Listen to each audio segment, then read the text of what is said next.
Vamos a comenzar ya con la mesa, que hemos llamado nosotros mesa de experiencia, y en el cual la integran Lidia Guerrero, Javier Maldonado y Juan Gavilán. Lo que vamos a hacer es, cada uno de los ponentes va a exponer como media hora o así, y dejamos como una media hora al final para las preguntas. ¿De acuerdo? Entonces, os voy a presentar a Lidia. Lidia es psicóloga, miembro del Grupo de Intervención en Crisis, Catástrofe y Emergencia del COPAD. Es psicóloga en el Servicio de Atención Psicológica a hijos e hijas víctimas de violencia de género de Andalucía. Y es psicóloga en el Servicio de Atención Psicológica a mujeres, menores y adolescentes víctimas de violencia de género en la provincia de Málaga. Ella nos va a hablar sobre el acoso escolar LGTBI.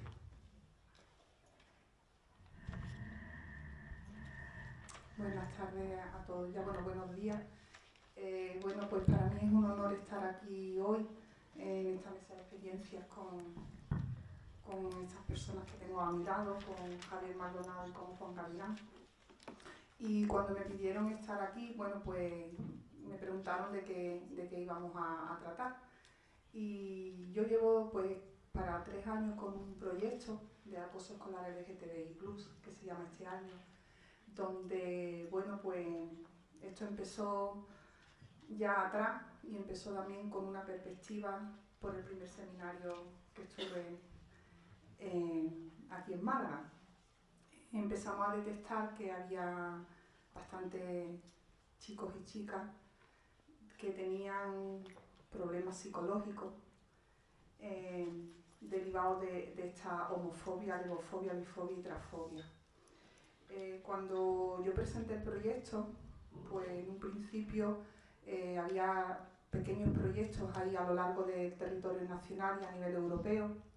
Empecé a buscar estudios y empecé a buscar información y me di cuenta que realmente era lo que también se trataba en consulta. Fundamentalmente, bueno, pues había una soledad en estos alumnos y alumnas, había introversión, había aislamiento social, hostigamiento, discriminación, estigmatización, es decir, muchísimas variables que hacían que en el fondo de todo lo que sucedía es que sufrían. Y el sufrimiento en una persona, cuando trabajas en la psicología, es algo que llega bastante, ¿no? Este fue mi primer póster en el primer año. Se llamaba Un armario lleno de colores, todos contra la lesbofobia, bifobia, transfobia y homofobia, donde ofertábamos, bueno, pues desde charlas, cortometrajes, formación a profesorado, formación al alumnado, mesas redondas, se intentaba de que toda la comunidad educativa formara parte de esa visibilidad que tenía que tener este alumnado, ¿no? En un principio, cuando lo presento, bueno, pues encuentras de todo. Encuentras gente que está a favor de ello y después encuentras pues gente que te dice que eso para qué sirve, ¿no? Cuando a ti te dicen que para qué sirve algo, cuando nosotros somos agentes de cambio, que necesitamos estar ahí en la sociedad para que esto se visibilice, y antes lo hemos visto, es decir, en una sociedad donde la visibilidad no está, creo que no se está educando. Pues empezamos a trabajar poco a poco.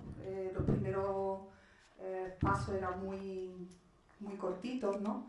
Con muchísimo trabajo, porque siempre veía reticencia, y en el campo educativo no puede haberla, porque estamos formando a los adultos del día de mañana, es decir, a la sociedad donde van a estar incluidas todas las personas, ¿no? Por muy diversas que seamos.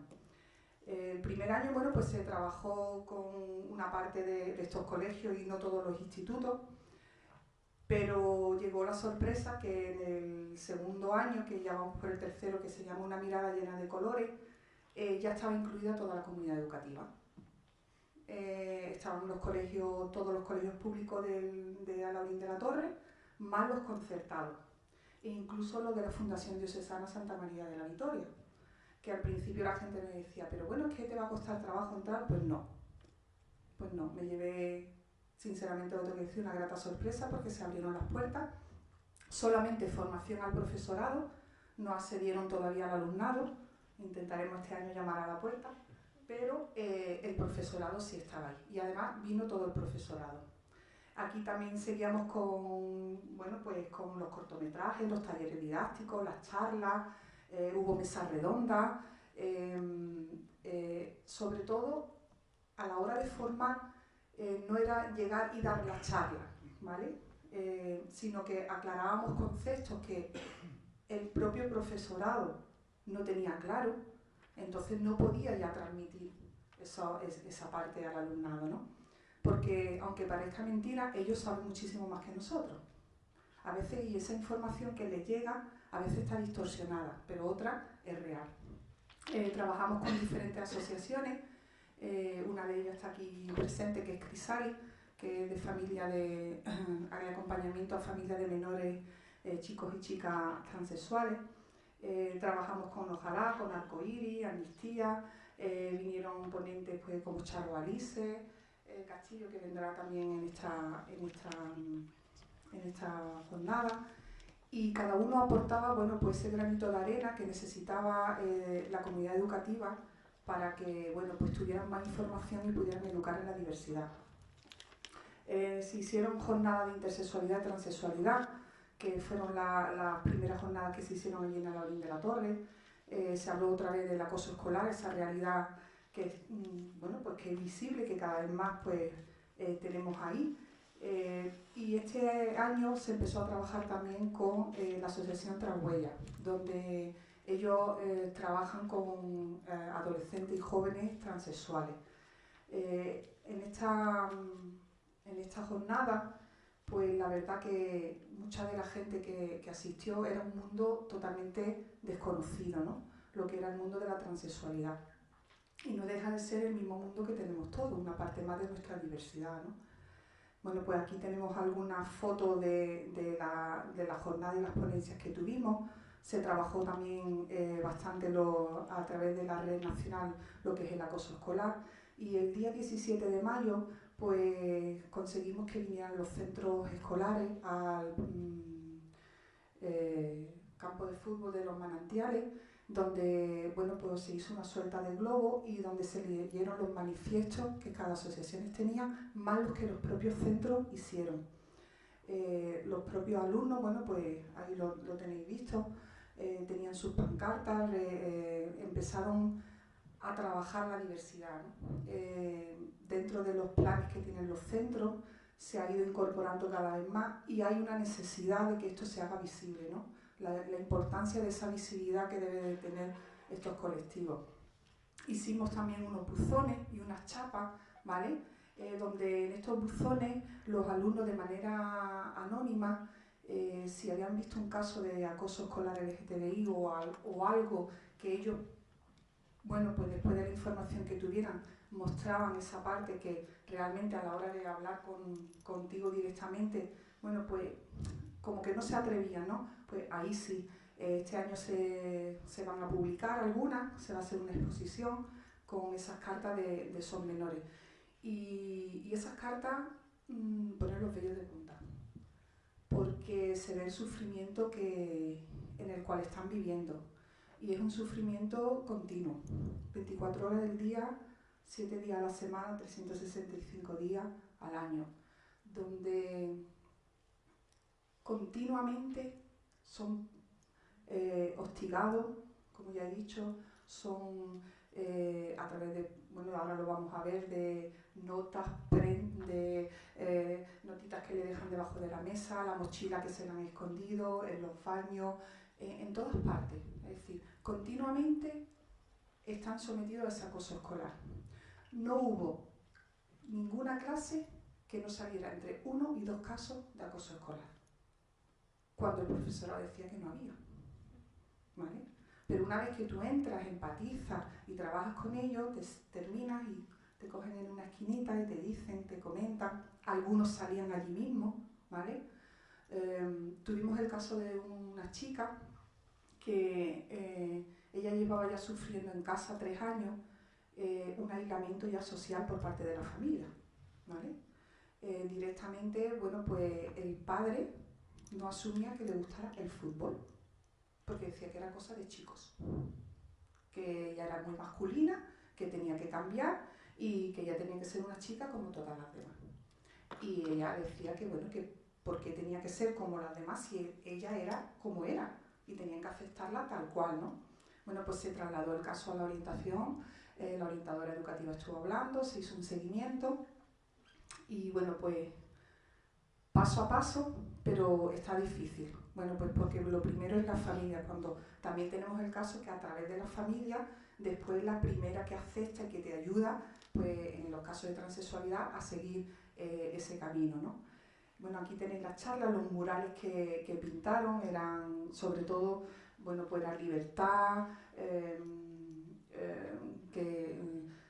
la principal, ¿cómo explicaría yo? Lo principal que ellos querían que se viera era que querían ser libres, es decir, que no tuvieran ese encierro, esa parte donde el ser humano pues realmente al final enferma, porque si bajo palabras, insultos, malos gestos, miradas amenazantes, violencia, al final lo que hacemos es un ostracismo de esas personas y las dejamos pues que están invisibles, ¿no? Hicimos un programa de radio con Andy Seven, que es el programa de Radio FM, donde también trabajamos a través del acoso escolar, donde los chicos jóvenes tuvieron bastante aceptación. Con Crisali, bueno, pues hicieron los murales, se hizo también una presentación de un libro de trasfondo a nivel educativo. También dentro del proyecto, estas últimas ha sido, bueno, pues abrazar las diversidades, que también hemos estado presentando también la experiencia que ha habido. Aparte de las ponencias, las charlas, se le otorgó también al proyecto un premio, que era el proyecto joven a través de la asociación Arcoíris, y todo lo que fuimos trabajando, pues hubo profesionales que lo plasmaron en una guía de bullying homofóbico, que por aquí creo que está Carlos, y Charo, que a través del Ayuntamiento de Marbella, donde realmente en esa guía todos los recursos que he ido utilizando y muchos de los que había se han plasmado de una manera fantástica y que os recomiendo que os la bajéis, porque realmente es una guía hacia el bullying homofóbico y donde refleja cómo se puede trabajar, ¿no?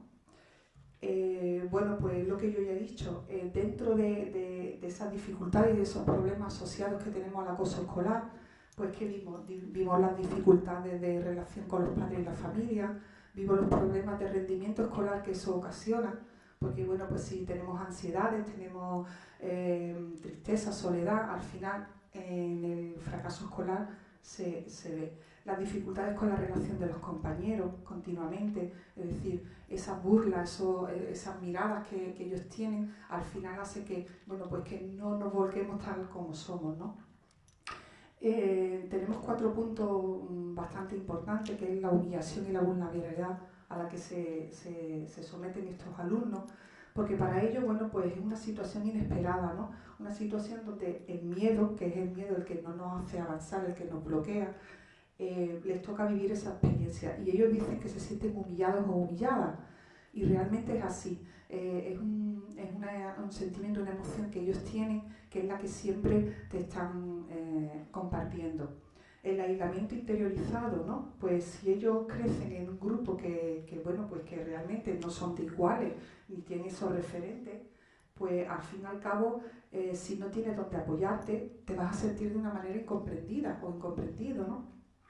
Y diferente, porque la diferencia es esa, la que te hace ver la sociedad, ¿no? Te avergüenzas de ser la persona que eres. Ese es otro de los sentimientos que ellos también y ella nos transmitían. Rabia, impotencia, tristeza, ¿vale? Es decir, hacia también uno mismo. ¿Por qué a mí? Es un autorrechazo. ¿Por qué me ha tenido que tocar a mí esto? Tienes que tener toda la información para que eso no ocurra, ¿no? Se autocastigan ellos mismos, somatizan a través de las ansiedades, esa tristeza que hace que al final hagas un aislamiento social, y lo fundamental que aparece y que es desesperanzador es la desesperanza, ¿no? ¿Por qué? Porque no hay una falta de apoyo familiar en muchos de los casos, el profesorado, y además eso hace que sientas vergüenza a la hora de pedir ayuda y te imposibilita, ¿no?, al final, pues ver que hay un futuro mejor, que no es que hay una salida hacia ello, ¿no? Y lo triste de todo es que más de la mitad de estos alumnados piensan en el suicidio, ¿vale? Y el suicidio no es la salida, ¿no? Es un cúmulo de emociones y sentimientos que hacen que al final, bueno, pues te sumes una desesperanza que está ahí. Daros cuenta que estamos hablando ya que en infantil, ¿vale?, ya se está gestando este odio y esta violencia, ¿no? Porque desde las familias no hay una información, no hay una educación a la diversidad. Hicimos un taller de cuentos infantiles que la verdad que estuvo bastante aceptación, porque lo que es el AMPA colaboró y se le entregó un material de libro donde, bueno, pues de qué manera tenían que trabajarlo. Los padres al principio decían, bueno, pero es que si le digo esto a mi niño, a lo mejor, no, a ver, es que los niños no lo ven con los ojos que tú lo estás viendo. Ellos tienen otra manera de ver. Ellos, si un chico o una chica les dice directamente que quiere ser princesa, o como dice que quiere ser un guerrero, a los ojos de un niño o una niña es totalmente normal, a los ojos de los adultos cuando nos chocan, ¿no? Entonces eso hay que trabajarlo desde el principio. Y como ya bien he dicho, esa desesperanza de futuro, pues a largo plazo, ¿vale?, les llevaba a pensamientos suicidas, ¿no? Esos pensamientos suicidas, un tanto por ciento, casi entre un 55 y un 50, tenían intentos suicidas. Otros entre un 47 y un 52, no recuerdo bien, lo planificaron. Otros lo intentaron cometer y al final más del 52% lo cometen, ¿vale? Es decir, algo está pasando y algo se está gestando. Y del suicidio no se habla, pero está ahí, ¿vale?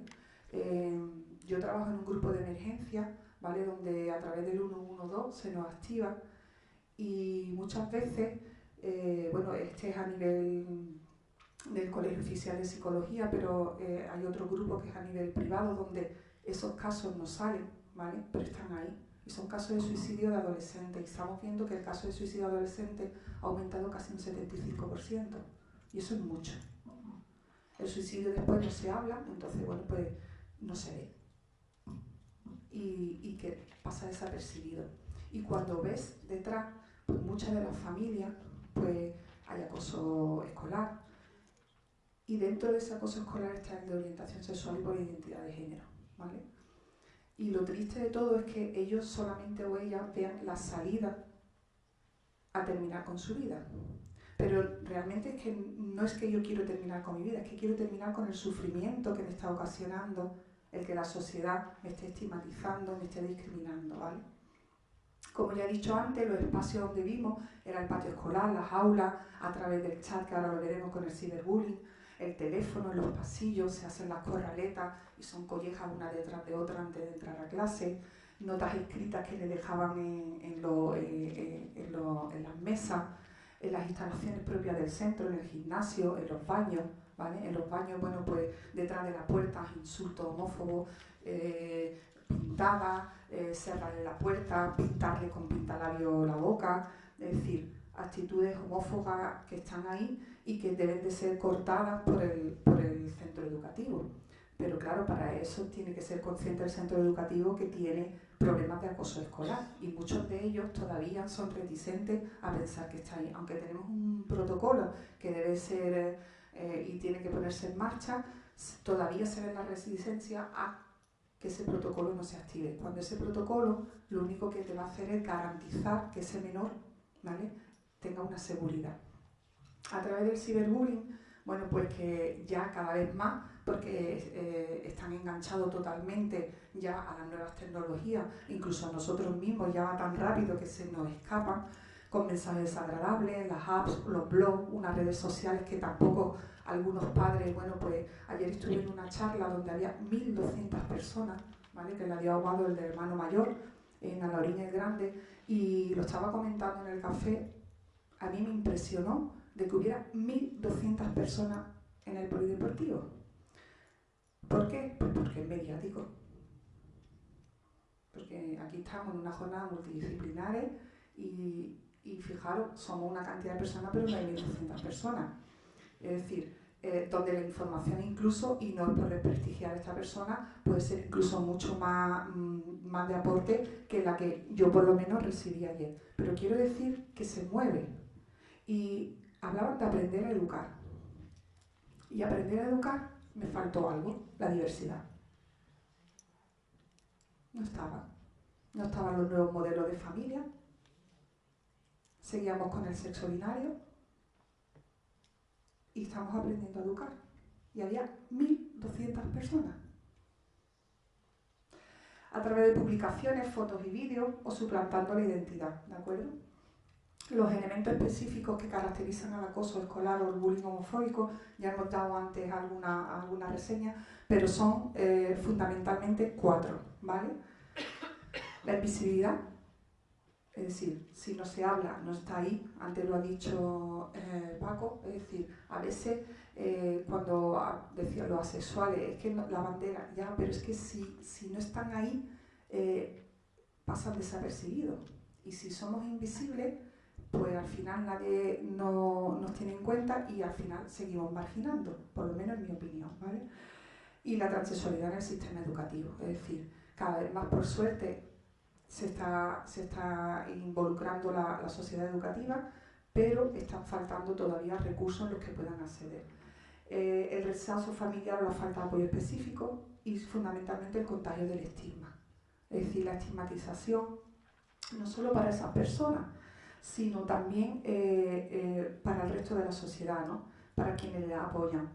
La normalización de la homofobia y la transfobia, ¿qué es lo que provoca al final? Pues provoca eso, provoca una interiorización negativa de ese autoconcepto que tienen ellos mismos, ellas mismas, a la negación del propio deseo o sentimiento que tienen, ¿no?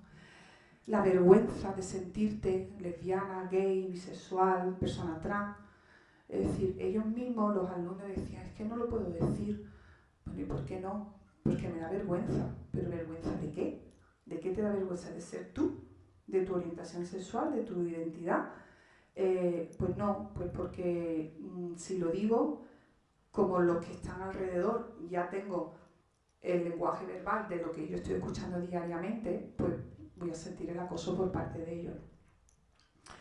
¿Eso qué hace? Pues que yo me aísle socialmente, tenga ese sentimiento de soledad y lo que hemos dicho antes, vaya continuamente a la desesperanza que está llegando, ¿no? Y la vulnerabilidad, ¿no? La vulnerabilidad también en la que se contextualiza.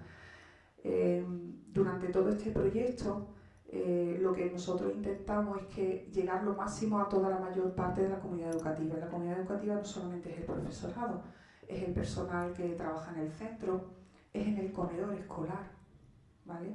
En el comedor escolar, bueno, pues a lo mejor pues se le ponía, una de las chicas decía que cuando le ponían el plato, bueno, pues ella no le gustaba las lentejas, ¿no? Y una de las monitoras que le servía, pues, bueno, pues le dijo, mira, que es que no me gustan las lentejas, no sé qué. Bueno, pero tú las tienes que comer porque te tienes que hacer fuerte, ya, pero yo, lo típico, ¿no? Si es que no me apetece, es que en mi casa no me ponen lentejas. Sí, venga, que te haga fuerte, que pareces un machote.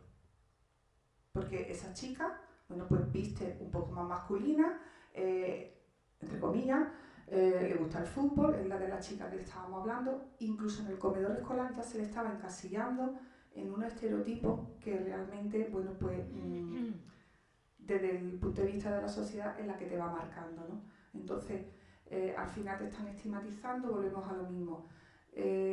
Yo lo único que quiero a través de esta mesa de experiencia es decir que todos los que estamos aquí somos agentes de cambio y que en un poquito que estamos haciendo estamos llegando a mucho. Yo cuando empecé con este proyecto, pues la verdad que estaba bastante ilusionada, sigo con ilusión porque pienso que que esto tiene que seguir sembrando, ¿no? Que igual que se hace en Alhaurín de la Torre, pues se puede hacer en los municipios, se puede hacer dentro de la Diputación Provincial, porque en los pueblos, en las zonas rurales, aún más se ve esa homofobia, lesbofobia, transfobia, bifobia, porque hay unos roles establecidos donde no puedes salir de ahí. Cuando ya sales, emigran a las ciudades y ahí, bueno, pues es como que dicen, me siento un poco más libre, pero es que yo quiero volver a mi pueblo y ser yo.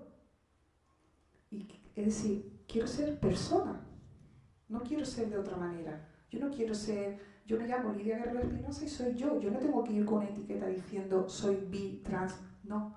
Pero es verdad que para que tus derechos se puedan contemplar, a veces tengo que etiquetar y a veces tengo que decir aquí estoy. Y esa es la visibilidad a la que estamos o a la que están expuestas, ¿no?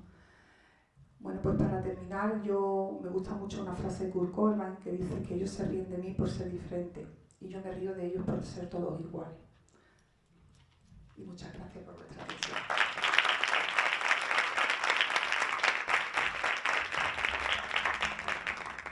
Muchas gracias, Lidia. Y ahora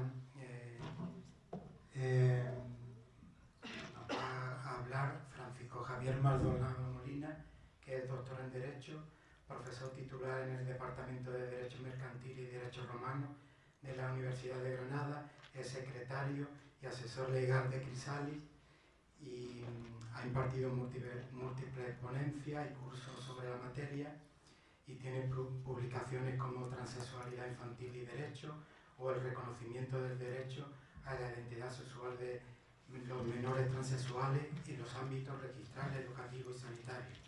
Él nos va a hablar sobre el marco legal de la atención sanitaria a las menores trans. Bien, muchas gracias.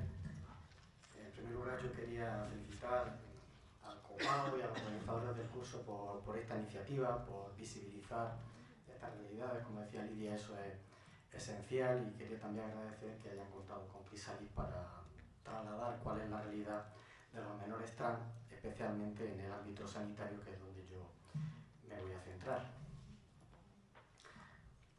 Por aquello de ser educado y presentarse cuando uno va a un sitio donde no te conocen, a mí me gusta siempre un poco presentar la asociación en la que yo vengo en representación. Nosotros somos una asociación relativamente joven, se constituyó en el año 2013, aunque hasta el año 2014 no empezó a echar a andar de manera más o menos formal, y a pesar del poco tiempo transcurrido, hoy contamos con más de 600 familias asociadas, hemos atendido a más de 700 familias, en fin, la cuestión ha cogido una velocidad y una importancia que ni siquiera nosotros cuando estábamos empezando podíamos sospechar.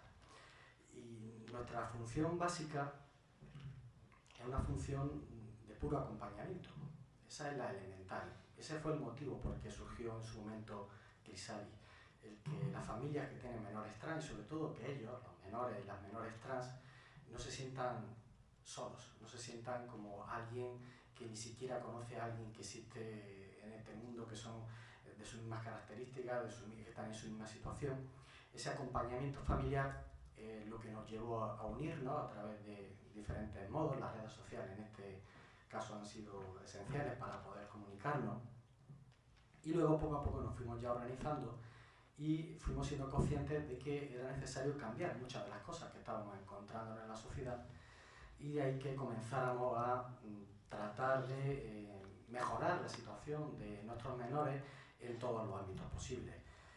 Desde luego, la experiencia que íbamos teniendo una familia se la íbamos trasladando a otras, cómo nos fue en el tránsito escolar, cómo nos fue en el tránsito familiar, cómo nos ha ido en el cambio de documentación administrativa, en fin, todas las situaciones que alguien se va encontrando cotidianamente.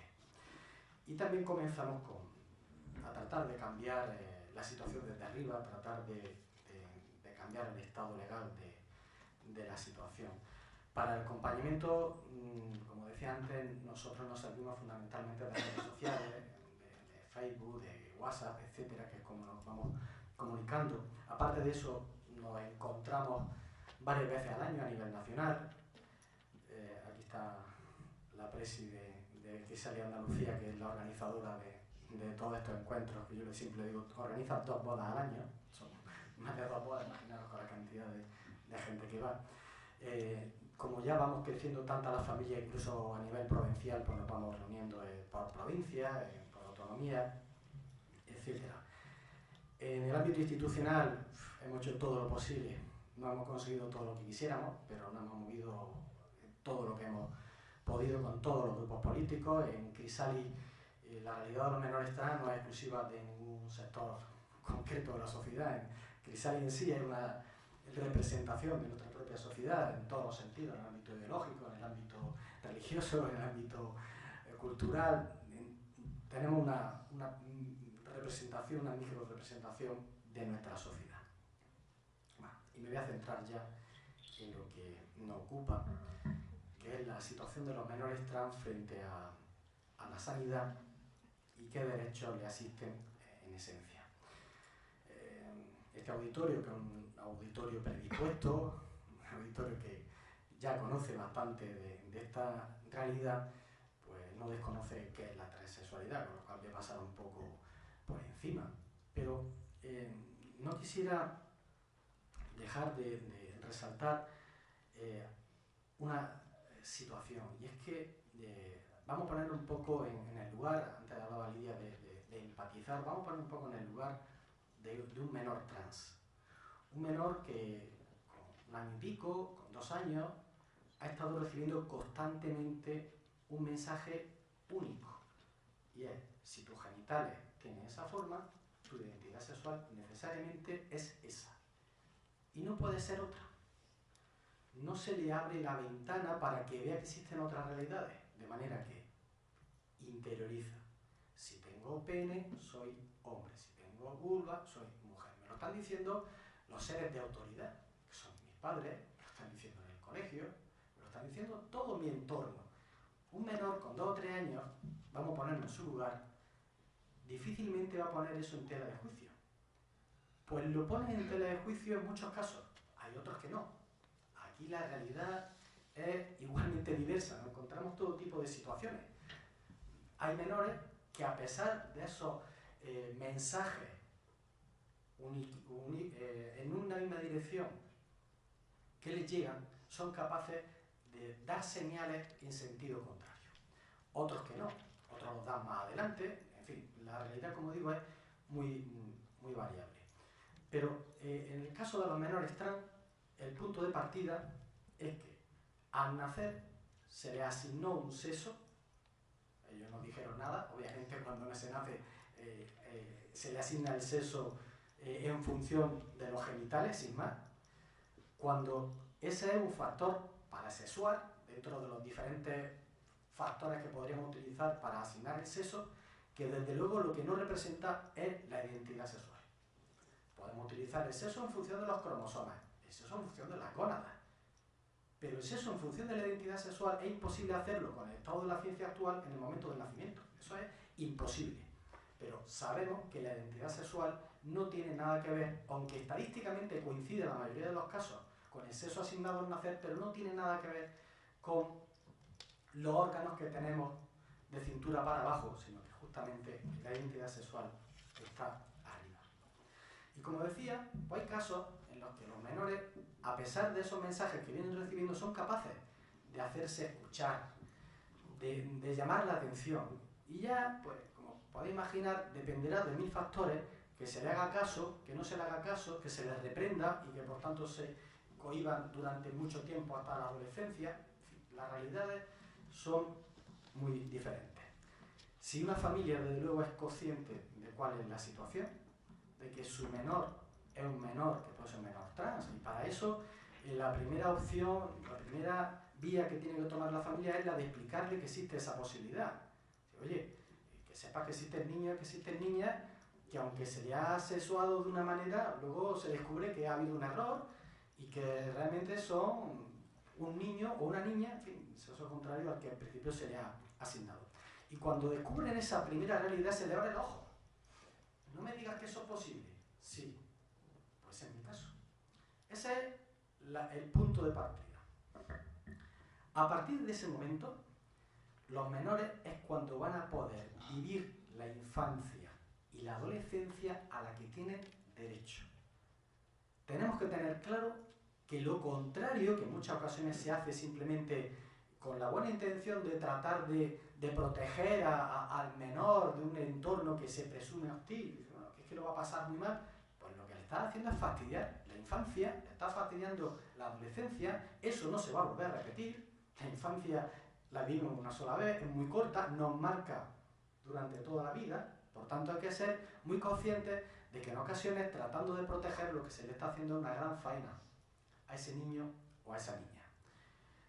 Si se le abre la posibilidad de vivir conforme a su identidad sexual, no se le lleva al matadero.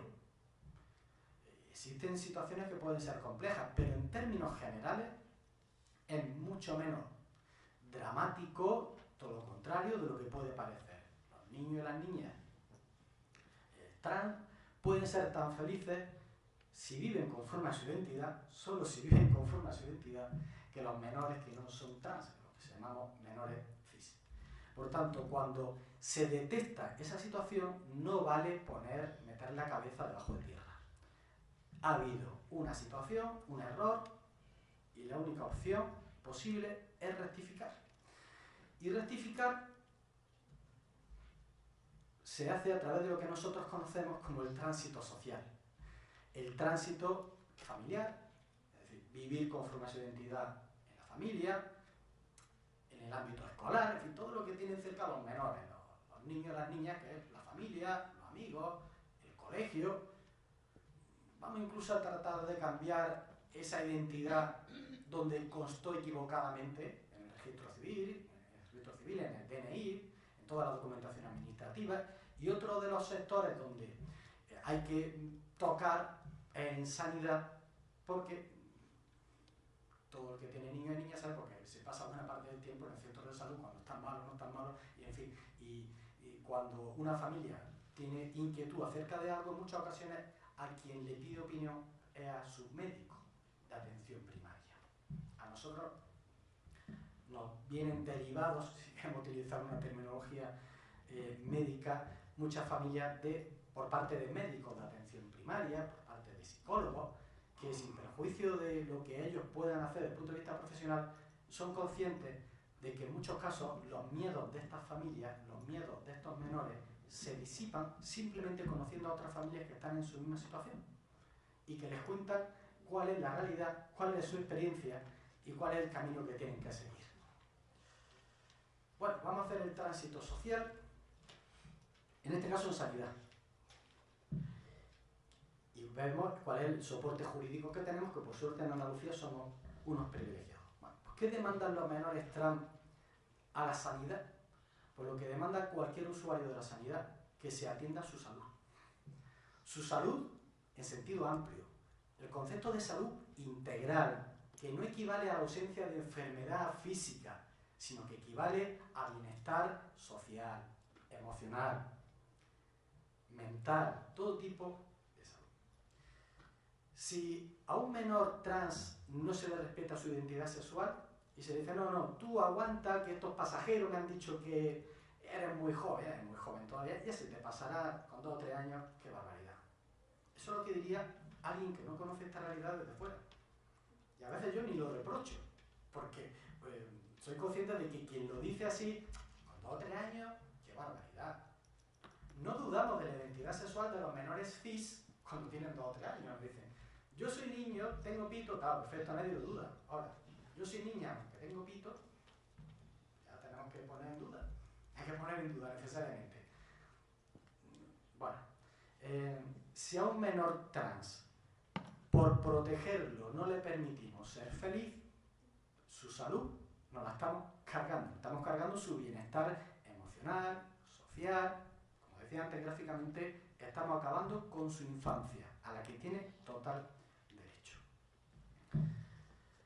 Bien, ahí aparece el concepto de salud de la OMS, pero es que también desde el punto de vista jurídico, la salud, el derecho a la salud, que no es derecho a estar bien, sino el derecho a que los poderes públicos pongan a nuestra disposición un entorno saludable desde todos los puntos de vista, desde el punto de vista de la dignidad humana, desde el punto de vista del derecho del respeto a los derechos fundamentales. Eso es salud también. Una persona a la que se le está haciendo el acoso, que antes estaba contando Lidia, evidente que no tiene salud.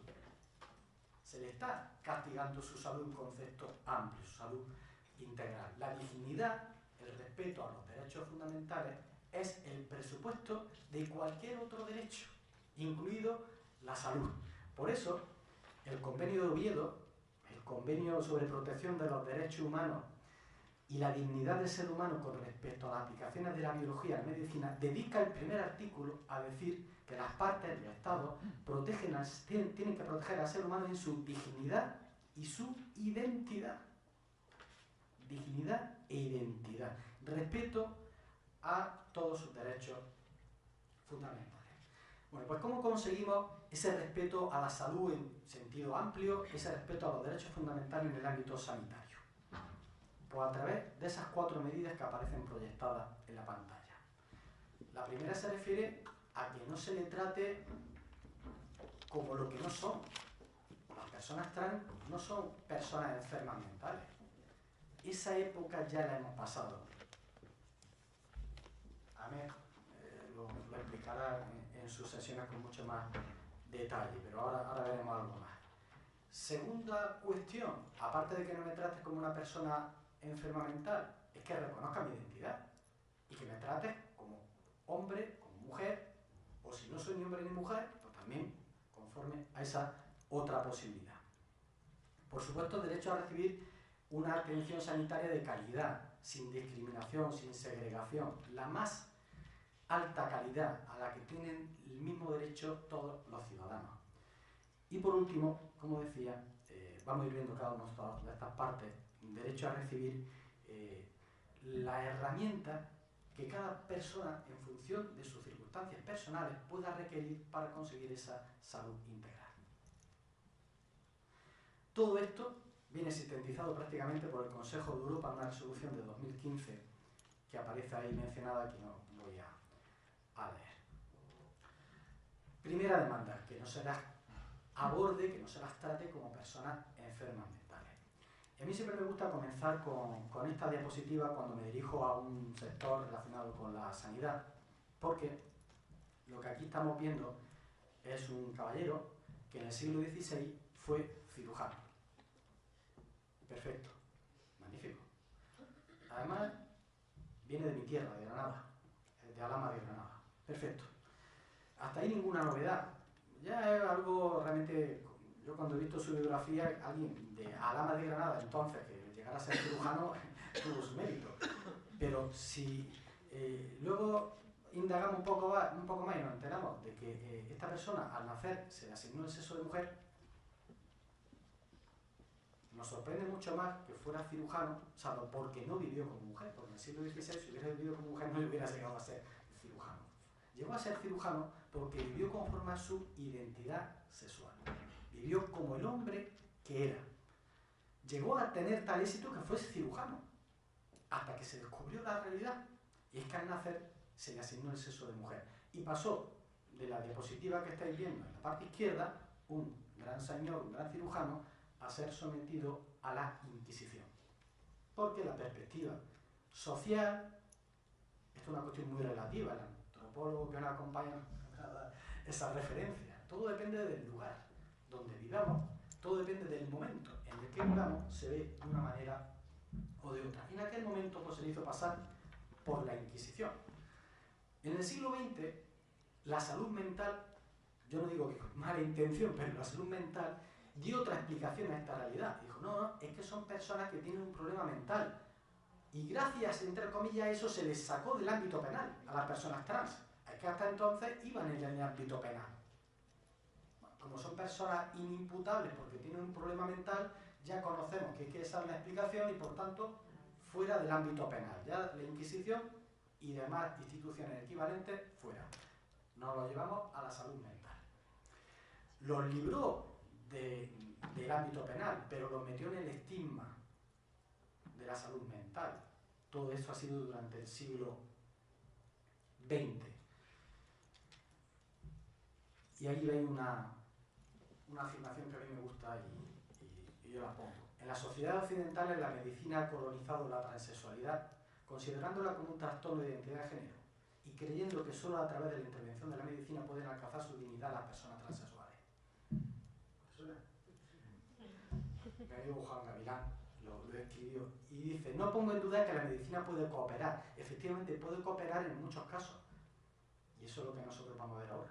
Pero en principio el punto de partida es que no son personas enfermas mentales, no son personas que por sí necesiten la medicina, son personas sanas, tan sanas como las personas bisexuales. Y otra cosa es que la necesidad personal de cada uno requiera algún tipo de intervención médica, pero que no es regla general ni tiene por qué serlo, ¿no? Además, luchamos justamente contra eso. Anet os explicará con todo detalle los diferentes procesos de revisión del CIE, la clasificación de enfermedades, la clasificación internacional de enfermedades, que hasta hace 4 días consideraba la homosexualidad como una enfermedad mental, por tanto su credibilidad es relativa.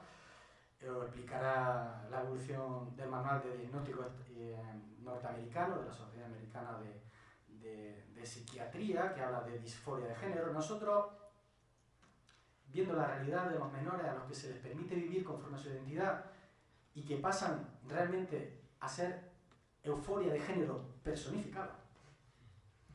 Imaginaros una persona de 2, 3 o 4 años a quien hasta entonces no se le ha permitido vivir conforme a su identidad y se le dice: mira, esto es posible y yo te voy a apoyar como padre o como madre.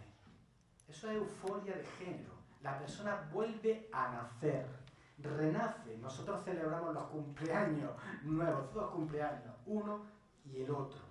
Son personas distintas, son personas felices. Se acaban los problemas de tristeza, de estar malhumorados. En fin, muchas situaciones que se van dando ante una persona que tenemos que poner, como decía al principio, en su lugar. Pensar a alguien que en su cabeza está diciendo: no, es que yo no soy un niño, es que yo soy una niña. Y la sociedad, el resto están muy contentos, cada uno con ser niño, ser niña, y este no es mi caso. ¿Y cómo pueden empeñarse en que yo soy un niño cuando yo soy una niña? Eso es una roseta que les da igual en el colegio las matemáticas, la lengua, les da exactamente igual todo. Su problema es ese. Y cuando se les quita ese problema, vuelven a nacer, vuelven a ser felices. En el caso de los menores, todo de luego, cuanto antes, como todo, mejor, menos sufrimiento llevan encima, mayor integración. Antes hablábamos de los tránsitos escolares. Los tránsitos escolares, como es fácil de adivinar, es mucho más fácil hacer un tránsito escolar en tercero de educación infantil, con 5 años, que es lo más natural del mundo. Chicos, que no me he equivocado, tenemos un cuento en Crisali. La gran equivocación, la hada madrina que se equivocó al... Ya está. Que hacer un tránsito escolar en tercero de la ESO. Como comprenderéis, el escenario es muy distinto. Por eso, cuanto antes, menos sufrimiento, más fácil es la integración en todos los ámbitos. Desde luego, la gran torpeza es quieto a ver si esto cambia. No cambia. No cambia. Bueno, no voy a entrar más en temas jurídicos, voy a ir pasando. En fin, existen muchas resoluciones. Y existe, como antes decía, en Andalucía tenemos una gran suerte, tenemos un marco legal muy avanzado. Podemos usar la envidia perfectamente del resto de las comunidades autónomas, aunque hoy día la inmensa mayoría de las comunidades autónomas ya disponen de normativa que patologiza la transexualidad. Yo estoy proyectando, por ejemplo, la ley de Madrid. La ley de Madrid dice: la asistencia psicológica a las personas trans será la común prevista para el resto de los usuarios del sistema sanitario, sin que quepa condicionar la prestación de asistencia sanitaria especializada a las personas trans a que previamente se deban someter a un examen psicológico. Las personas trans pueden necesitar o no acompañamiento psicológico, igual que lo puedo necesitar yo. Desde luego, a un menor trans de 2 años que no ha tenido ningún tipo de sufrimiento, como comprenderéis, no es necesario. Ahora, una persona de edad más avanzada que si ha tenido sufrimiento puede necesitarlo, por supuesto. Igual que en la realidad pueden ocurrir situaciones que pueden ser más o menos traumáticas y que hay personas que lo necesitan, por supuesto. Para eso existís vosotros, los profesionales de la psicología. En la proposición de ley que se está tramitando ahora en el Parlamento andaluz, sobre igualdad social del colectivo LGTBI en general, se refuerza esta idea que desde luego desde el año 2014 está acogida en nuestra ley de 2014, que luego mencionaré. La asistencia psicológica a las personas trans será la común, incluidas las personas menores de edad, se dice expresamente. Por tanto, ese es el punto de partida. No es una enfermedad mental y la atención psicológica debe ser la común al resto de las personas en función de su situación concreta. En ocasiones esto puede parecer difícil de romper las cadenas con el pasado, ¿no? Es muy fácil aprender cosas nuevas, pero no es tan fácil olvidar las antiguas. Eso es algo como eso lo decimos los juristas. No lo he dicho en este caso sí, pero los juristas siempre decimos, los juristas tenemos mucha facilidad para aprender las nuevas leyes, pero no nos olvidamos nunca de las antiguas. Pues yo creo que eso es algo común al ser humano, porque vamos todos con nuestra mochila de lo que vamos aprendiendo. Y nos encontramos con que en ocasiones, pues, incluso desde el ámbito de la sanidad, nos dicen la autodeterminación de la identidad sexual es un derecho humano, vale. La transexualidad no es una enfermedad mental, vale. Pero da igual, para el tratamiento hormonal, por ejemplo, previamente tiene que haber un informe psicológico, porque si vamos a ser congruentes, que me gusta utilizar esa palabra porque por la que está derivando la clasificación. Vale. En Andalucía, como digo, desde luego, al menos sobre el papel y desde luego en mucha práctica sanitaria, no se patologiza. Las instrucciones de derivación en el sistema sanitario público andaluz son claras. De atención primaria se deriva a lo que necesite cada persona en particular.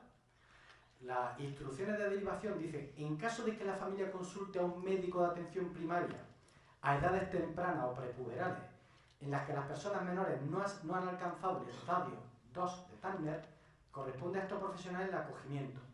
Y si en algún caso se detecta psicopatología, estará indicada la interconsulta a la unidad de salud mental comunitaria. Si en algún caso se detecta eso. Pero si no se detecta eso, con 3 o 4 años, lo único que hay que hacer es que ese menor sea feliz. Y nada más, tratarlo como uno más. Si conoce a otros chicos, otras chicas que están en su misma situación, los conocerán, dirán, ah, tú también, uy, vamos a seguir jugando, y ya está. Porque son niños y son niñas, sin adjetivo, trans, sin nada, son uno más. La misma situación, la misma tendencia de patologizarse ha sido acogida, por supuesto, en los procesos asistenciales integrados que se han ido publicando, algunos relativamente recientes, tanto para adultos como para menores en edad pediátrica. Recomendación de no aplicar códigos diagnósticos de enfermedad de la transexualidad y establecer como requisito previo a la terapia hormonal la valoración por parte de la unidad de salud mental. Bien, la segunda demanda, como decía antes, aparte de que no me traten como una persona con una enfermedad mental, la segunda demanda es que respeten mi identidad. Si yo estoy diciendo que soy un hombre, si yo estoy diciendo que soy un niño, porque se me trate como un niño y que se me trate con el nombre que yo he elegido. El tema está en quién dice si somos hombre o somos mujer. Se ha pasado de un paradigma en el que había una especie de diagnóstico por parte de un tercero, lo que llamamos la heteroasignación. La heteroasignación se produce al nacer, pero luego con las personas trans durante muchos años era, bueno, vamos a ver si tú reúnes las características que vienen en mi libro. Da igual que tú digas que sea hombre o mujer. Si reúnes los perfiles que vienen en mi libro, ¿eres un hombre o eres una mujer? Bien, eso se ha demostrado absolutamente erróneo. Para empezar, los hombres y las mujeres manifestamos nuestro género cada uno de una manera diferente. Con lo cual, responder a una hojita donde vienen 5 cosas no es creíble. Las personas trans, para saltar esa valla, por muchas ocasiones, pues al final se aprendía lo que le iban a preguntar y respondiera en función de lo que se esperaba que se respondiera. La única persona que puede saber si tú eres un hombre o eres una mujer, o no eres ni un hombre ni una mujer, es la propia persona. Desde luego, los más allegados podrán intuirlo más. A mí en una ocasión me dijo un endocrino pediátrico que trata a menores trans, dice, mira, para mí, sin hacer analítica, quien mejor puede detectar a un niño o una niña diabético es el padre de otro niño diabético. Y yo creo que aquí ocurre lo mismo, me dijo él. Pues no lo sé, hay veces que a nosotros también nos desconcierta. Hay de todo. Hay casos de libros que vemos que responden, me empiezan a contar pues, trapo de pelo, el caso de las niñas que juegan con las sirenas. Juan acaba de publicar libro al respecto, pero hay casos que no responden a esas señales que no han dado mayoritariamente en otros supuestos, pero tampoco podemos decir, tú tampoco reúnes las características que nosotros hemos visto habitualmente, pues entonces no eres una niña. Pues estamos nosotros abrogando el derecho a decir eso, ni mucho menos. Esa persona es la única que podrá saber si es niño, si es niña, o si ni es niño ni es niña. Lo que pasa es que, claro, como digo, los mensajes de la sociedad binarista, cisexual, son los que son. Bueno, en cualquier caso, como digo, solamente se puede respetar el derecho a la dignidad, el derecho fundamental al libre desarrollo de la personalidad, si se atiende al sexo sentido, a la identidad autopercibida. Eso lo recogen todas las leyes actuales, la andaluza, por supuesto, que describe la identidad de género conforme lo viene haciendo desde el año 2007 los principios de Yakarta. En el caso de los menores, la identidad sexual varía, es estable. Antes decía, con un menor cis, es decir, en el que coincide la identidad con el sexo asignado al nacer, nadie duda que la identidad sexual va a ser estable. En el caso de los menores que dicen, no, yo soy una niña aunque me dijiste que era niño, tenemos que dudar, tenemos que pensar que esto es algo pasajero, que con el paso del tiempo va a cambiar. Pues nuestra experiencia con esas más de 600 familias que os decíamos antes es que de momento estamos esperando la primera situación de desistimiento. Estamos esperándola, porque nos dijeron que desistían el 90%. Había unos estudios de un tal Zucker y otros que aplicaban terapias de conversión. Es decir, decían, yo soy capaz de cambiar a una persona trans y convertirla en cis. Por supuesto también, si se me coloca delante una persona homosexual, la convierto en heterosexual. Y si se me presenta delante una persona zurda, la convierto en diestra. Para que vayamos sabiendo de qué estamos hablando. Y decían, oye, qué casualidad que yo tengo esta terapia y es de tal éxito que el 90% revierten. Donde actuaron estas personas, lo que aumentó no fue el porcentaje de reversión, sino el porcentaje de suicidio. Hasta que finalmente se le abrió la puerta en Canadá para que se marchara. Aún así, esta cifra de falso reversión, que estamos cansados, es que estamos cansados de escucharla, de personas que no se han acercado jamás a esta situación de la transexualidad, esta realidad, y que la han leído y dicen, es que no, es que se revierte en el 80 al 95% de los casos, pero ¿tú has visto alguno? No. Nosotros hemos tenido muchas batallas judiciales, la última la tenemos ante el Tribunal Constitucional, y como allí justamente se está poniendo en duda esto de la reversibilidad o no de la identidad, pues pedimos informes a personas que sí sabemos que han abordado esta cuestión. A un psicólogo sexólogo de Euskadi, José Landa, a una psicóloga de Sevilla, que probablemente conoceréis mucho, Maribel García Cantero, que organiza un curso de transexualidad, el equivalente de pero en Andalucía occidental. Le pedimos informes, nos dijeron, José, en algunos foros se ha llegado a afirmar, lo cual es mentira, dicha con doloso ánimo de confundir, que un 70% de los infantes tal revierten. Dice, yo jamás me he encontrado ni un solo caso, ni he conocido a ningún activista, profesional, etcétera, que lo haya conocido. Y Maribel García Cantero exactamente igual. No he conocido a ninguna persona que haya dudado de su identidad de género años posteriores a su transición. Hay más estudios al respecto, en los que dicen, por ejemplo, en el Hospital Ramón y Cajal, no, nosotros no hemos visto tampoco ninguna reversión de los 47 casos que hemos tratado. 47 casos, nosotros tenemos 600 familias. Publicó un libro donde puso de relieve el copia-pega sin ningún tipo de análisis de esos porcentajes, y él lo llama las redes de confianza. Bueno, como ya estoy cubriendo el tiempo, voy a pasar a algo más esencial. Aparte de las tarjetas sanitarias, que como decía, en Andalucía tenemos un gran marco sanitario, un gran marco legal, tenemos la posibilidad de que nos reconozca la identidad, y además incluso tenemos la posibilidad de que, aunque no se haya rectificado el nombre en el registro civil, nos pidan tarjetas sanitarias con el nombre sentido. Eso, la Junta de Andalucía, como digo, nosotros no tenemos ninguna queja, nuestra demanda, aunque todavía tenemos algunas pendientes, la han acogido muy bien, y como digo, somos la envidia de buena parte del país. Y se pueden emitir perfectamente las tarjetas sanitarias, se cambian sin, por supuesto, tener que acreditar nada. identidad sexual autopercibida, sexo sexual falta, ese sexo sentido, simplemente basta con rellenar la correspondiente solicitud. Bien. Y la última demanda. Como decía antes, para conseguir esa salud integral, algunas personas trans demandan a la sanidad algún tipo de tratamiento. Esto es algo radicalmente injusto. El hecho de que una persona trans, para sentirse plenamente feliz, pero igual de injusto que respetable, desde el punto de vista de la persona en concreto, pero injusto desde el punto de vista de la sociedad. Desde el punto de vista de la sociedad, son tales los mensajes que hemos ido dando como sociedad de que para ser una mujer tienes que tener necesariamente este aspecto, tienes que tener estos roles. Eso es tan radicalmente injusto, que lo tienen tan interiorizado muchas personas trans, por desgracia la mayoría, que para incluirse plenamente en la sociedad, para ser plenamente felices, etc., pues recurren a la sanidad.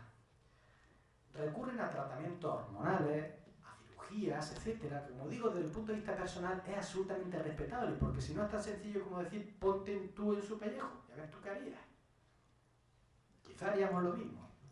Pero desde el punto de vista social, como digo, esto es la rémora de una sociedad cisexual, de una sociedad binarista, de una sociedad que ha impuesto una percepción del género que no admite la diversidad. En el caso de los menores, se suele reconocer en la normativa, desde luego el PAI implícitamente lo reconoce, el proyecto, la proposición de ley que hay en el Parlamento andaluz expresamente reconoce, igual que hacen la mayoría de las comunidades autónomas, el derecho de los menores a recibir tratamiento inhibidor antes del inicio de la pubertad o justo al inicio de la pubertad, para evitar el desarrollo de caracteres secundarios, o sea, de caracteres sexuales secundarios no deseados. En el caso de una niña, pues, no quiere tener una determinada voz, no quiere tener que se desarrollen partes de su cuerpo que no quiere. Y el derecho también, a una vez ya existen esos bloqueadores, a tener un desarrollo conforme igual al de su equivalente, lo que llamamos la hormonación cruzada, que ya es hormonación que estimula el desarrollo de ciertos caracteres sexuales secundarios. Como digo, esto es algo respetable desde el punto de vista de cada persona individual. Es una lástima que la sociedad lleve a este tipo de necesidades. Consentimiento informado. Si luego, porque me he pasado ya el tiempo, si queréis preguntarme, pues me preguntáis acerca de qué ocurre cuando el padre dice que no, la madre dice que sí. Pero en definitiva, aquí al final, en este material que tenéis, está relacionado todo el marco legal que existe en Andalucía. Y aparece al final una diapositiva con cuestiones terminológicas. No hay cambio de sexo, se ha nacido con una identidad sexual que no cambia, habrá un tránsito social. Antes de utilizar el adjetivo transexual, siempre el sustantivo persona, personas transexuales, en fin, cuestiones. No existe nadie en un cuerpo equivocado, eso hace mucho daño a las personas trans, ¿no? Que tu cuerpo es equivocado, mi cuerpo no es equivocado, mi cuerpo es mi cuerpo. No existe ningún cuerpo extraño. Vamos a avanzar un poco más y con esto acabo. Sexo biológico. La identidad sexual está en el cerebro. El cerebro es un órgano biológico. El sexo biológico de todas las personas es la identidad sexual, el sexo cerebral. El sexo biológico no es el sexo gonadal. ¿Por qué? ¿Son biomecánicas las personas trans? ¿Son robots? No. El sexo biológico es no es sexo genital. No quiero coger más tiempo. Muchísimas gracias.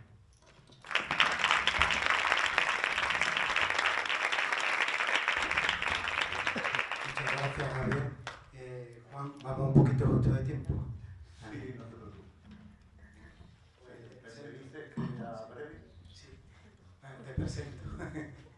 Bueno, os presento a Juan Cavilán Macías, que es catedrático de Filosofía, profesor de Antropología en el Centro Asociado María Zambrano de la UNED de Málaga y escritor, y autor de libros como Cerebro, Mente y Conciencia o Infancia y Transexualidad. Y pues justo nos va a hablar de eso, infancia y transexualidad. Bueno, como tengo que abreviar, abrevio también los agradecimientos y la alegría que siento de estar con la mesa, en esta mesa. Voy a coincidir en muchas cosas con Javier, no queda más remedio, porque hemos crecido juntos. Y bueno, voy a intentar complementar a hablar de infancia y de la sexualidad y alguna cuestión en la que vamos a coincidir. En los últimos años se ha producido un choque entre dos modelos absolutamente distintos. Al primero de los modelos yo lo llamo biopsicomédico. Normalmente se habla de biomédico, pero yo acuñé, creo que soy el primero, pero tampoco me importa si fuera el segundo, el tercero o el cuarto, acuñé el término biopsicomédico porque tanto la psiquiatría como la psicología habían colaborado en el tratamiento posiblemente injusto de las personas transexuales. Y el otro modelo que choca, que se da en el choque, es el modelo, aún no os puedo extrañar, pero si os sentís más contentos, ¿no? El modelo biopsicosociocultural. Es decir, de la misma manera que la psiquiatría y la psicología habían colaborado en una visión absolutamente errónea de la transexualidad, también es verdad que han colaborado, es decir, han colaborado en el movimiento contrario, en el movimiento absolutamente contrario. Y además hay muchas psicólogas y muchos psicólogos, generalmente yo conozco más psicólogas que psicólogos, que lo hacen con absoluta tranquilidad. Por ejemplo, por poner un ejemplo sencillo, simple. Decía Javier que cuando las familias encuentran que el niño tiene algo que a ellos no les convence, normalmente van al médico. Es verdad que van al médico, pero también van al psicólogo. Es decir, lo que ocurre generalmente es que van al médico y al psicólogo. Y al principio los psicólogos estaban bastante despistados. Por ejemplo, yo conozco el caso de una psicóloga que después de muchas sesiones, y por lo tanto sesiones inútiles, termina diagnosticando a una niña con un poquito de complejo de Edipo. Yo nunca había oído hablar de un poquito de complejo de Edipo, a pesar de que estudié psicología y psicoanálisis en mis tiempos jóvenes, ¿no? Pero bueno, esto es lo que teníamos, ¿no? Y entonces se le recomienda que esté más tiempo con su padre, o al revés, que esté más tiempo con su madre, y cosas por el estilo. Hay otra cuestión en el modelo biomédico, y es que decía Javier que es imposible, he tomado nota, lo que pasa es que no sé si la podré leer, decía él que la identidad sexual no se puede establecer al nacer, y lleva razón, es que lleva razón, no se puede establecer al nacer, ni siquiera se puede establecer, también lo ha dicho él, en la vida adulta, porque la única persona que sabe cuál es su identidad es la propia persona, es autodeterminada, es autoconsciente, forma parte de la autoconciencia. Bien, pero es que resulta que los médicos, la medicina, y de ahí viene uno de los textos que ha sacado él, que se llamaba Medicina y Transexualidad, de un artículo que yo escribí en el periódico porque había dos endocrinas que me pusieron a parir, entonces yo me defendí atacando, ¿no? Y es parte de lo que él ha leído. La medicina se ha arrogado la posibilidad de establecer la identidad de las personas, de conocer cuál es la medida correcta que debe tener un clítoris, la medida adecuada que debe tener un pene. Y evidentemente, si nace un niño con lo que llaman genitales ambiguos, que realmente no lo son, si se da el caso de una persona intersexual, se puede dar el problema de una de estas dos doctoras que a mí me atacaron, pero me atacaron por una entrevista que hicieron en el periódico, no vea que hice ninguna cosa rara, fue una entrevista, como un ataque de celos, ¿no? Pero realmente, si se encuentran con un caso de esto que llaman genitales ambiguos, de personas intersexuales, que realmente no son genitales ambiguos, que son genitales sanos, lo que hacen, hasta hace poco, ya parece que han cambiado, hace un par de años, hubo una condena del Comisario de Derechos Humanos Europeo, lo que hacían era amputar, simple y sencillamente, amputar un clítoris de 4 centímetros a una niña de menos de 2 años. Es decir, la intervención se ejecutaba antes de los 2 años. Es decir, se arroga esta capacidad, ¿no? Es decir, no permite la posibilidad. Ahora sí, ya se está haciendo. Es decir, no, es que cambiamos. ¿Cómo que cambiáis? ¿Cómo que cambiáis? Ha habido clitorectomía en Europa, en España, en los hospitales, de una manera absolutamente injusta durante años. Pero en fin, este es el modelo que estábamos viendo. El modelo biopsicomédico lo que hacía era establecer un diagnóstico en el último DSM, el último manual de diagnóstico y estadística, en el que habla, como ha dicho Javier, de disforia e incongruencia. Esto podría ser hoy día un diagnóstico duro, porque antes no fue peor, antes era una enfermedad, era un trastorno de la identidad, era un trastorno de la identidad. Ha quedado con un diagnóstico que a mí me parece muy fuerte, que me parece duro, que me parece absolutamente patologizador, que en disforia e incongruencia de género. Yo intentaré demostrar que ni hay disforia ni hay incongruencia. También disonancia, también discrepancia y también disarmonía. Es decir, que ahora entraré en algunos de estos términos e intentaremos verlo, ¿no? Intentaremos verlo. Es decir, que realmente estamos encontrando con esto. ¿Qué ocurre? De la misma manera que he dicho que iba a ser una afirmación rotunda con respecto a la psicología y a la psiquiatría, y he hecho una afirmación rotunda contra la medicina, también es verdad que la medicina está reaccionando, un poquito más tarde, un poquito más tibia que la psicología, pero está reaccionando. O sea, realmente ya nos encontramos con médicos que mantienen los mismos criterios que estamos manteniendo nosotros aquí ahora mismo, ¿no?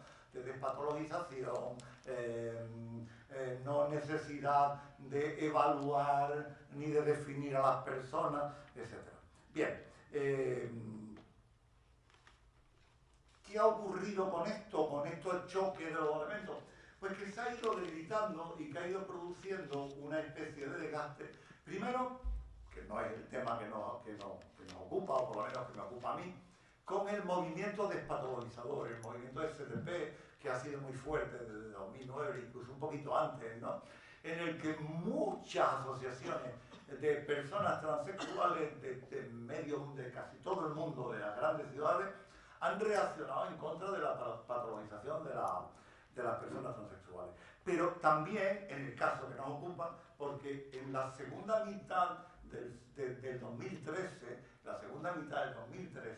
hay un grupo de familias, muy poquitas, yo las conocí cuando las conocí eran muy poquitas, que bueno, que ya hemos nombrado aquí, yo creo que tienen el gran acierto de haber establecido un nombre magnífico, Crisali, y además un logo que es estupendo.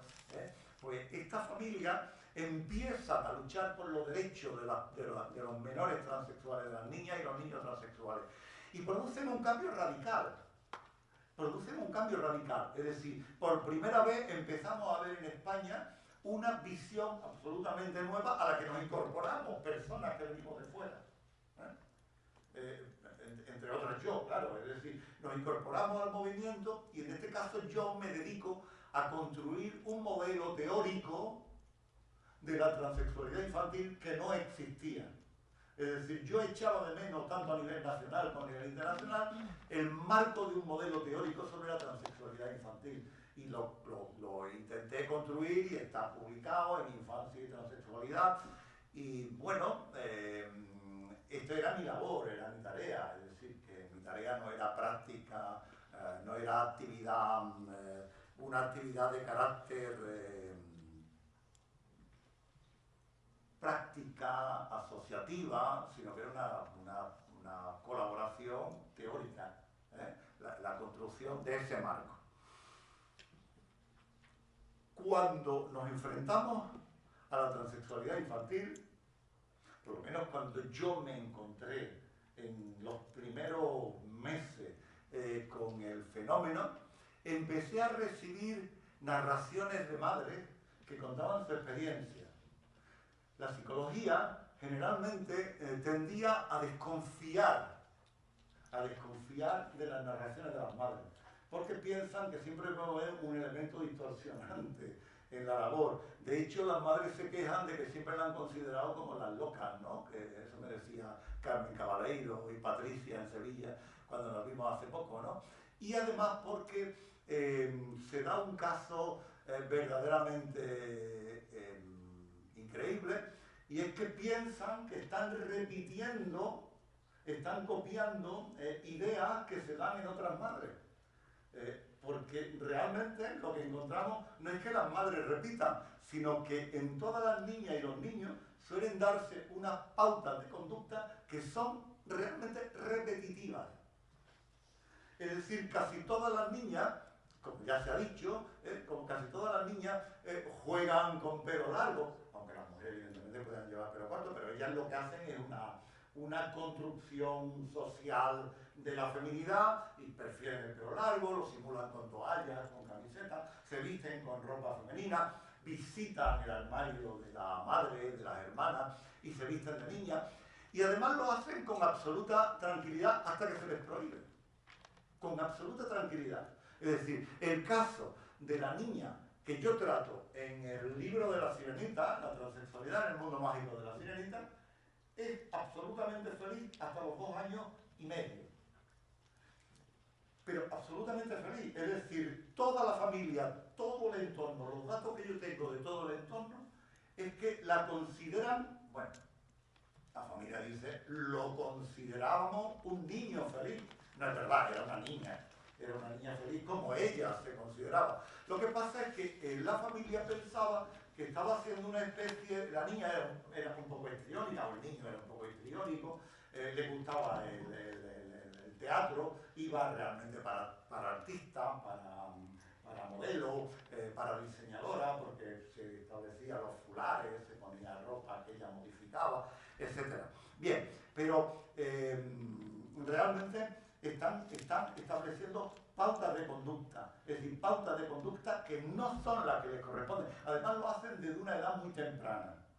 Entonces yo le comentaba a la madre, y así queda escrito en el libro, le comentaba a la madre que a mí me parecía extraño que justo en el momento en que la niña empieza a ir al colegio y que además coincide con la prohibición de que visite el armario y que se vista de niña, sea cuando se producen los primeros trastornos mentales, por llamarlo de alguna manera, ¿no? Es decir, cuando se producen ataques de ira, rabieta, problemas de sueño, etcétera, etcétera. ¿Qué es lo que suele ocurrir en casi todos los niños? La primera manifestación que nosotros podemos tener de las niñas, de los niños transexuales, cuando nos puede dar la mosca detrás de la oreja, es cuando vemos que niñas y niños de corta edad, de muy corta edad, tienen problemas que no van en consonancia con la situación en que viven. Y evidentemente no van en consonancia porque sienten una opresión muy fuerte. No es disforia, es decir, la disforia la tienen, pero la tienen cuando no se les trata conforme a su identidad sexual. Es que es contrario. Es decir, normalmente en la definición que se da de disforia, la disforia es algo consustancial a la propia persona transexual. Pero lo que nosotros encontramos, lo que yo he encontrado, es que realmente no hay disforia. El malestar se da, como dice una madre a la que yo leí, que tengo en mi libro, ¿no? Se da cuando se le trata como no le corresponde, cuando se le trataba como a una niña, porque el suyo era un niño transexual. Cuando lo tratábamos como una niña, cuando lo tratábamos con respecto al sexo que se le asignó al nacimiento, es cuando mi hijo era absolutamente desgraciado, es decir, cuando tenía un comportamiento hostil, cuando tenía problemas de sueño, cuando tenía problemas. En el momento en que se le reconoce, que es algo que yo quería apuntar con respecto a la descripción que dio Javier, es verdaderamente increíble. Vosotros, si tratáis alguna vez a algún niño o a una niña, por la razón que sea, os podéis sorprender, La diferencia entre una niña o un niño transexual que se reconoce, se le apoya y se le acompaña solo a nivel familiar, solo a nivel familiar, no estoy hablando de colegio todavía, a los que se le acompaña y a los que se le apoya, es absolutamente radical. No es que se trata ya de que sean felices, es que le cambia la fisonomía de la cara. Parece como si los músculos se relajaran y la felicidad, la alegría, se contagiara al resto del cuerpo, es decir, su cara indica algo absolutamente nuevo, su cuerpo se relaja, es decir, se convierten en personas absolutamente distintas. La opresión que tienen es muy fuerte, aunque no nos lo creamos, aunque no os lo creáis, la opresión que siente una niña o un niño transexual es fortísima, es fortísima. En el caso de la transexualidad de esta niña que hablo yo en el cuento, que es una niña que entre los 3 y 6 años necesitaba que le leyeran todas las noches La Sirenita, en esta niña nos podemos encontrar casos como, por ejemplo, que ella se reconociera en el cuento. Y el hecho de reconocerse en el cuento ya suponía un elemento de felicidad, es decir, un elemento de felicidad que duraba 20 minutos. Pero la madre, que no la reconocía como tal, era cómplice de esa situación feliz, porque de una manera persistente, con fortaleza, con alegría, le leía todas las noches el cuento, y yo llego a decir que se produce una auténtica comunión, es una comunidad entre madre e hija. Es verdaderamente increíble la relación entre madre e hijo que se da entre los menores transexuales. Evidentemente se da con otros niños, ¿no? El padre posiblemente está más separado, pero en fin, esa es otra historia.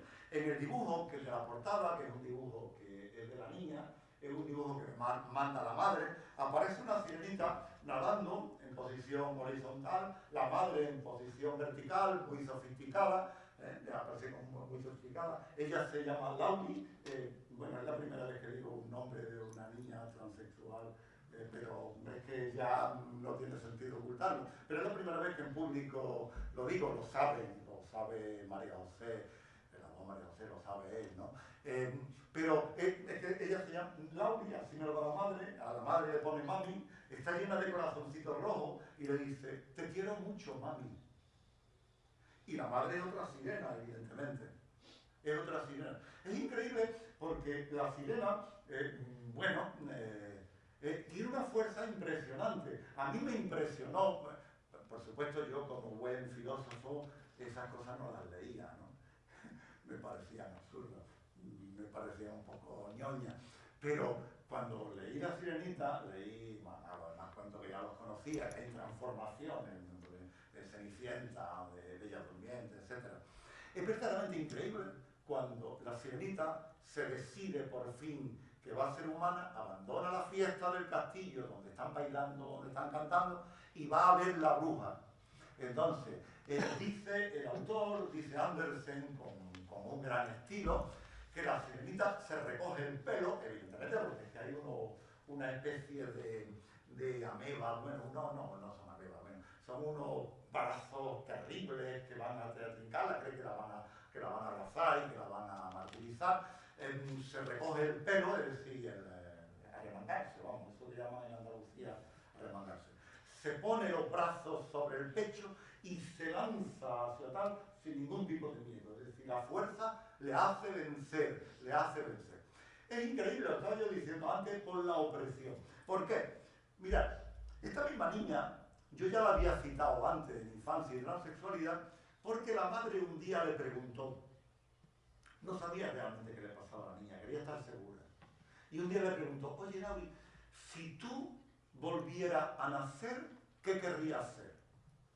Y la niña le contestó, yo querría ser niña, pintarme las uñas, tener el pelo largo, y esas cosas de las niñas, dice ella, ¿no? Y después añade, es increíble, que fue lo que me dio a mí pie a saber este elemento. Me gustaría volar, tener poderes y nadar debajo del agua, nadar y respirar debajo del agua, dice ella. Entonces yo lo recogí en el libro tal cual. Cuestiones verdaderamente interesantes. Volar.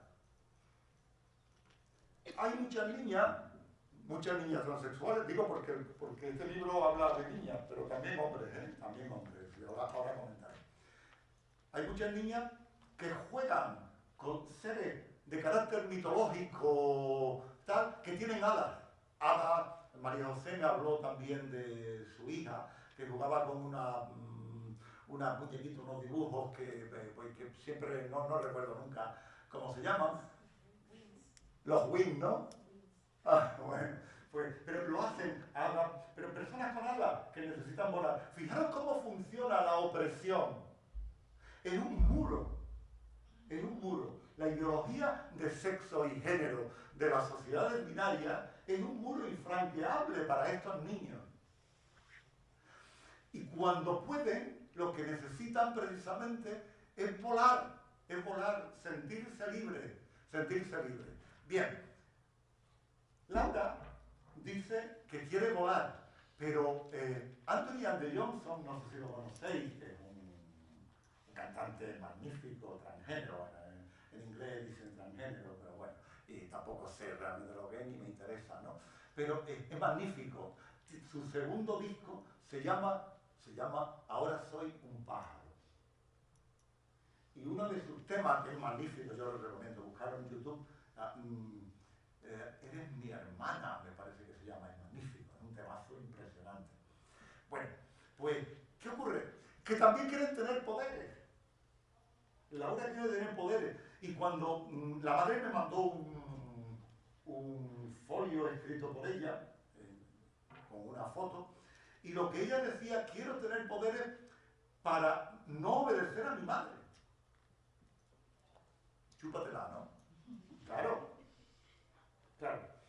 Para controlar a una amiga del colegio, dice su nombre, no parece que era Sara, pero me da igual. Claro, porque posiblemente estaría fastidiando lo suyo.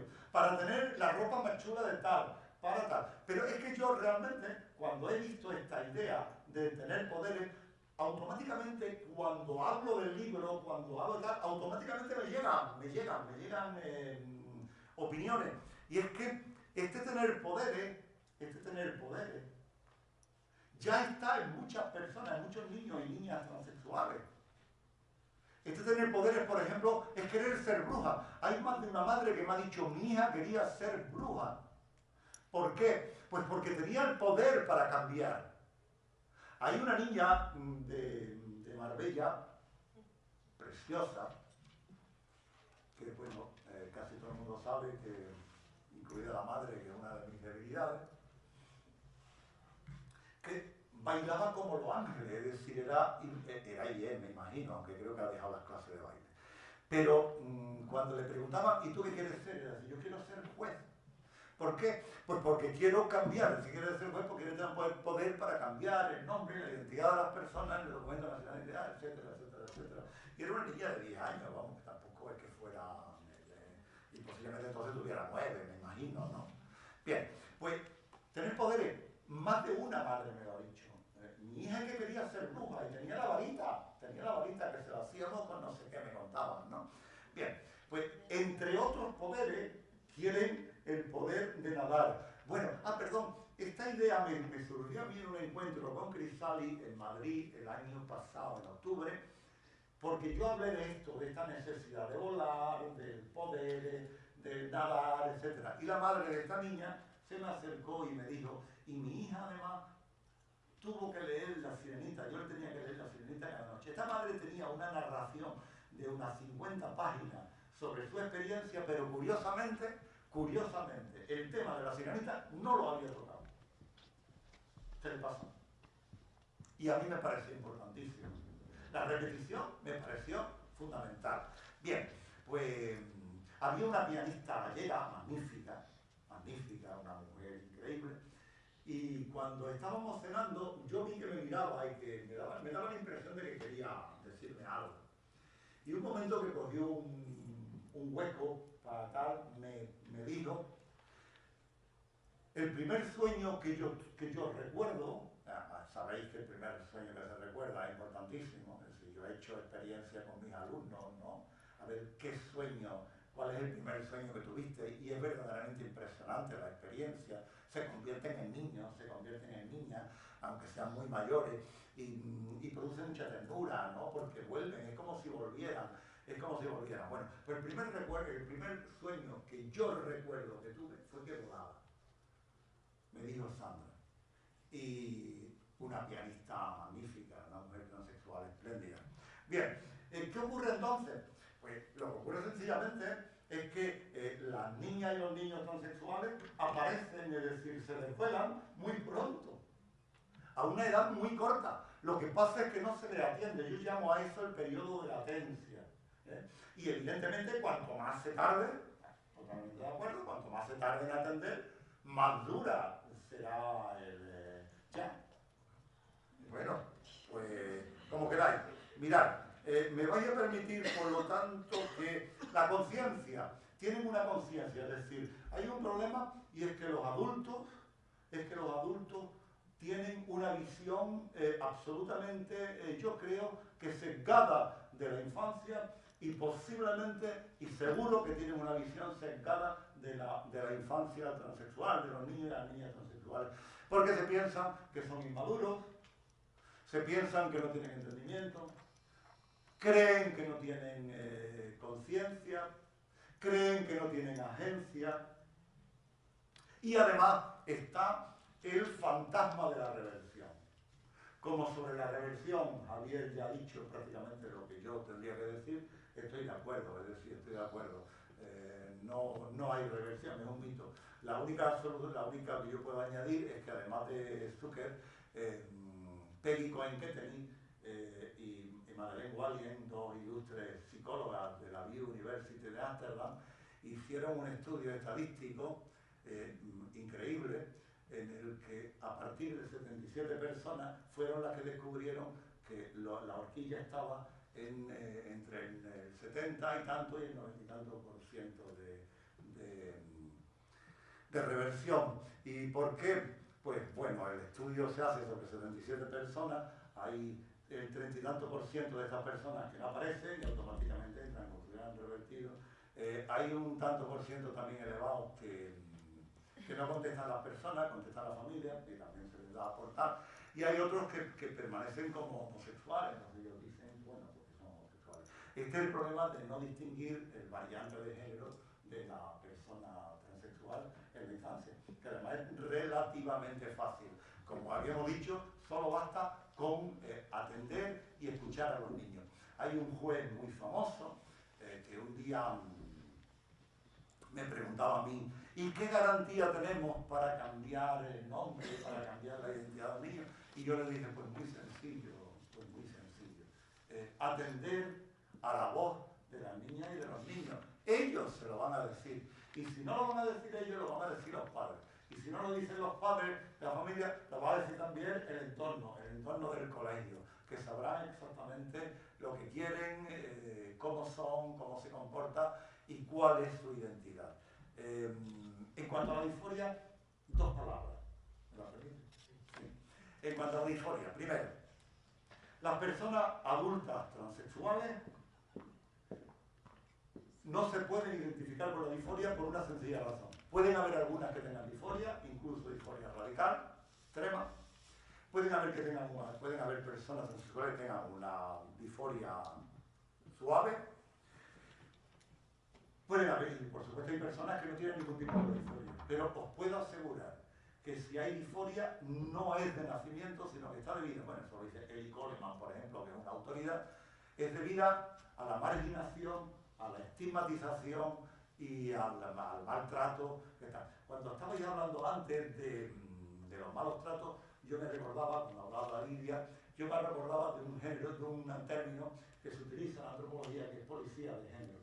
Es decir, no se trata de que el niño sienta vergüenza, el niño tiene miedo porque la policía de género lo acecha y porque identificarse con la homosexualidad, con la transexualidad, la intersexualidad a cualquier edad significa un riesgo evidente. Necesitan mantener el sistema binario.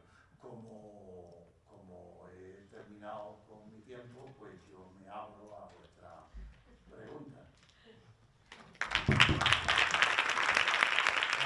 Muchas gracias, Juan.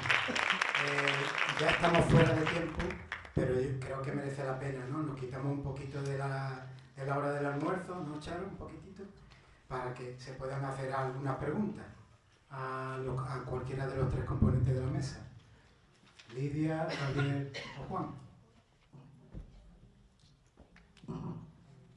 Creo que no habrá preguntas porque la comida pesa mucho. ¿Sí?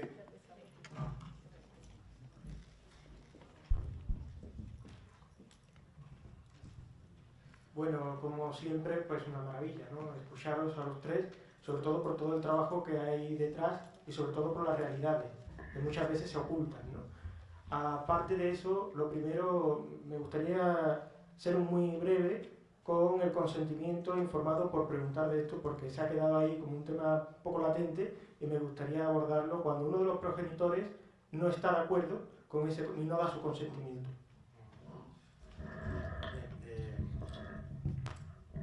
En el año 2015 se reformó la Ley de Autonomía del Paciente, en la que se regula el consentimiento informado. Hasta entonces los parámetros eran objetivos. Hasta los 12 años era prácticamente, ni siquiera había que escuchar al menor. De los 12 a los 16 había que escuchar al menor y a partir de los 16 se adquiría lo que se llamaba la mayoría de edad sanitaria. En el año 2015 se reforma la legislación para sustituir los criterios objetivos por criterios subjetivos. De manera que hay que atender a cada caso a la madurez del menor en cuestión. De modo que, en función del tipo de intervención médica del que se trate, cabe la posibilidad de que un menor con 13 años tenga madurez suficiente para conocer el alcance de esa intervención en concreto. Son criterios subjetivos. Eso, de por sí, debería llevar, en el caso de los menores trans, que cuando comienzan los tratamientos hormonales ya tienen aproximadamente como mínimo 12 años, a que se pudiera entender que tienen la suficiente madurez, por lo menos para saber que si toman inhibidores, lo que consiguen es inhibir el desarrollo de caracteres sexuales secundarios no deseados. De modo que con la ley en la mano, el médico podría actuar. En segundo lugar, la legislación aplicable a menores siempre obliga a todos los poderes públicos, también a la clase médica, a atender lo que se llama el interés superior del menor, por encima de cualquier otro. De modo que también tiene una herramienta al respecto. La realidad es que en muchos casos la clase médica, cuando se encuentra con un padre que dice que no, antepone su confort, su bienestar, su seguridad, su tranquilidad, es decir, yo me voy a pelear ahora con el padre. ¿Tiene madurez suficiente? Le decimos, con 14 años tiene madurez suficiente para conocer esto. No me atrevo. El interés superior del menor, no me atrevo. Hasta que un juez no diga lo contrario, nada. Bien. En ese caso, hay que acudir a un procedimiento de jurisdicción voluntaria, un procedimiento que exista al efecto, alguna vez lo hemos utilizado nosotros, en el que hay que esperar unos meses que pueden ser absolutamente decisivos. Si el menor está ya comenzando el desarrollo con 12 o 13 años, hay que esperar unos meses a que el juez, a la vista además, en ese caso de mucha documentación psicológica, etcétera, si diga, qué barbaridad, usted cómo puede negarse eso con su hija o con su hijo. Adelante. No sé si me explico. Es decir, en principio, la clase médica tiene herramientas legales, hace falta que tenga voluntad. Si no tiene voluntad, pues no tenemos más remedio que acudir al juez para que...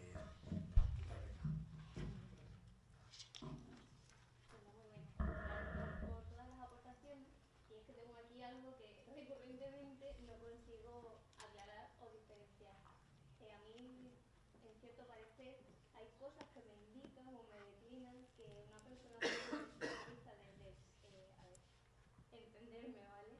Desde DSM sí que se podría etiquetar en cierto momento o en ciertos casos como una persona a la que podemos etiquetar como un trastorno.